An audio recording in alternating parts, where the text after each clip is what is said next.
Assalamualaikum warahmatullahi wabarakatuh.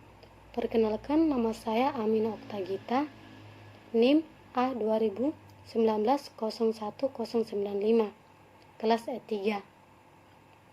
Di sini, saya akan membacakan hasil PPT saya yang judulnya Teknik Dasar Analisis Molekuler dan Teknik Isolasi DNA. Rumusan masalah. Yang pertama, gambaran umum laboratorium molekuler. Yang kedua, teknik dasar analisis molekuler. Yang ketiga, teknik isolasi DNA. Gambaran umum laboratorium molekuler. Jenis-jenis laboratorium biologi molekuler. Yang pertama, analisis genotip. Yang kedua, isolasi dan identifikasi gen. Yang ketiga, cloning dan karakterisasi gen. Desain laboratorium molekuler secara umum. Yang pertama, anterum. Kedua, ruangan ekstraksi. Yang ketiga, ruangan mix reagen PCR. Yang keempat, ruangan template DNA atau RNA. Yang kelima, ruangan pembacaan atau alat PCR. Alat-alat laboratorium molekuler. Yang pertama, ada autoclave, CLIP-PT, sentrifuge, refrigerator, barrier tips, kit ekstraksi DNA, HERT dan core block, ruangan mix reagen PCR, lamiar, airflow, spindle, PCR kit dan master mix, well plate and well strip, RAL team, PCR, dan terakhir konvensional PCR. Teknik dasar analisis molekuler. Yang pertama, PCR, metode perbanyakan DNA secara enzimatik.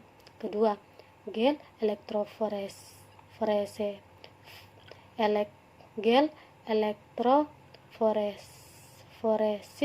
proses pemisahan molekul berdasarkan ukuran dan muatan di atas medan listrik. Ketiga, metode dasar yang digunakan dalam biologi molekuler.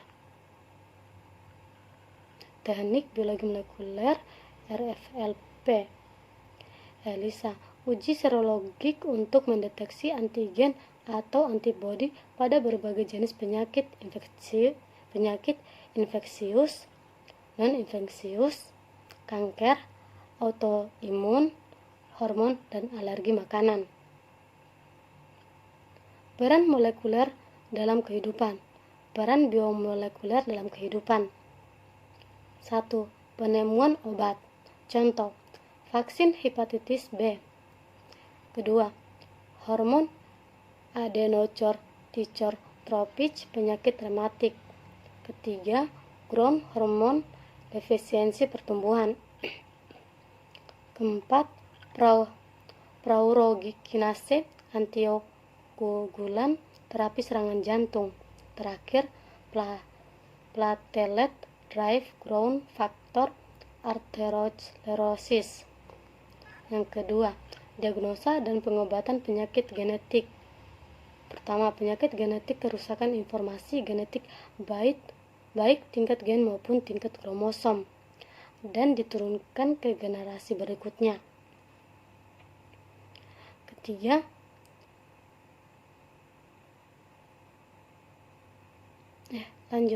diagnosa, metode PCR dan RFLP. Pengobatannya, terapi gen, yaitu teknik untuk mengoreksi gen-gen yang cacat yang bertanggung jawab terhadap penyakit. Ketiga, forensik dengan penggunaan DNA fingerprinting. Prinsip dasar PCR, RFLP, elektroforesis, hibridisasi. Tujuannya untuk mengetahui pelaku kriminal, untuk melihat hubungan kekerabatan dan lain-lain. Isolasi DNA. DNA. DNA adalah polimer asam nukleat yang tersusun secara sistematis dan merupakan pembawa informasi genetik yang diturunkan kepada jasad keturunannya. Letak DNA. DNA pada organisme eukariotik seperti hewan dan tumbuhan terdapat di dalam inti sel dan beberapa organ lain di dalam sel seperti mitokondria dan kloroplas hanya pada tumbuhan, sedangkan DNA pada organisme prokariotik terdapat pada nukleoid yang tidak diselubungi oleh membran inti. Faktor-faktor penyebab DNA rusak.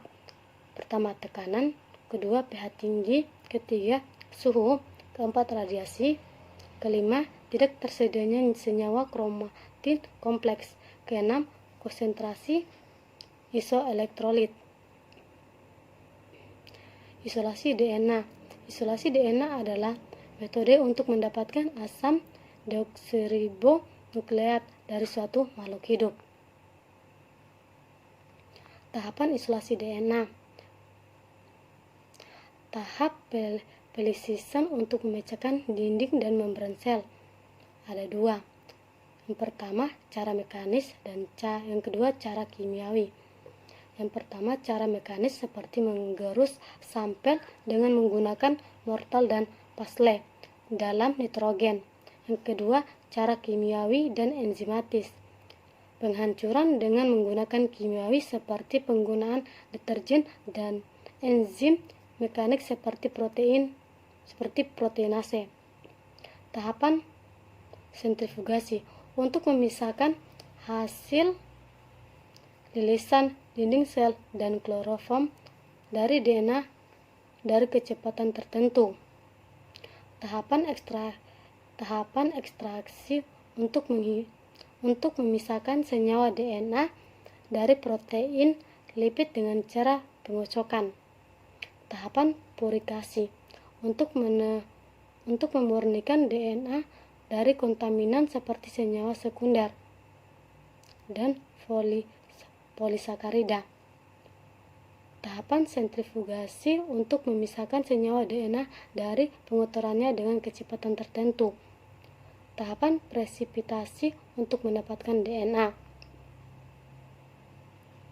Itulah hasil dari PPT saya. Jika ada kesalahan, mohon dimaafkan. Assalamualaikum warahmatullahi wabarakatuh.